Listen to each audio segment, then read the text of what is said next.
വയനാട് ഉരുൾപൊട്ടൽ ദുരന്തത്തിൽ ഇരയായവരുടെ മാനസികാഘാതം വളരെ വളരെ വലുതാണ്. കരവലയത്തിനുള്ളിൽ നിന്ന് കൈവിരൽ തുമ്പിൽ നിന്ന് കുഞ്ഞുങ്ങളെ നഷ്ടപ്പെട്ടവർ, കൺമുൻപിൽ സഹോദരങ്ങളുടെയും മാതാപിതാക്കളുടെയും മരണം കണ്ടവർ, പ്രിയപ്പെട്ടവരെ നഷ്ടപ്പെട്ടവർ, അതിജീവനത്തിന്റെ പാതയിലേക്ക് അവരെ നയിക്കുന്നതിന് മാനസിക പിന്തുണ ഉറപ്പാക്കേണ്ടത് വളരെ അനിവാര്യമാണ്. ആരോഗ്യവകുപ്പ് ഏറ്റെടുത്തിട്ടുള്ള അതിജീവന പ്രവർത്തനങ്ങളിൽ ഏറ്റവും പ്രധാനപ്പെട്ട ഒന്നാണ് മാനസിക പിന്തുണ ഉറപ്പാക്കൽ, സൈക്കോ സോഷ്യൽ സപ്പോർട്ട്. ഇതിനായി ഒരു മിഷൻ അടിസ്ഥാനത്തിൽ ഈ പ്രവർത്തനങ്ങൾ നടത്തുന്നതിനായി 121 അംഗ ടീമിനെയാണ് ആരോഗ്യവകുപ്പ് നിയോഗിച്ചിരിക്കുന്നത്.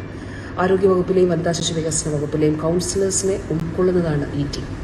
ഇവിടെ വയനാട്ടിൽ ഇവർ താമസിച്ചുകൊണ്ട് നേരിട്ട് ഈ സഹോദരങ്ങളുമായിട്ട് ആശയവിനിമയം നടത്തുകയും ഇനി വീടുകളിലുള്ളവർ, ക്യാമ്പുകളിലുള്ളവർക്ക്, വീടുകളിലുള്ളവർക്ക് അവരുടെ അടുത്തേക്ക് പോയി അവരോട് സംസാരിക്കുകയും ഒപ്പമുണ്ട് എന്നുള്ള ബോധ്യം അവർക്ക് നൽകുകയും ഈ ദുരന്തത്തിന്റെ ചിന്തകളിൽ നിന്ന് പുറത്തു വരാൻ അവരെ പ്രേരിപ്പിക്കുകയും ചെയ്യുക എന്നുള്ളതാണ് ഏറ്റവും പ്രധാനപ്പെട്ടത്.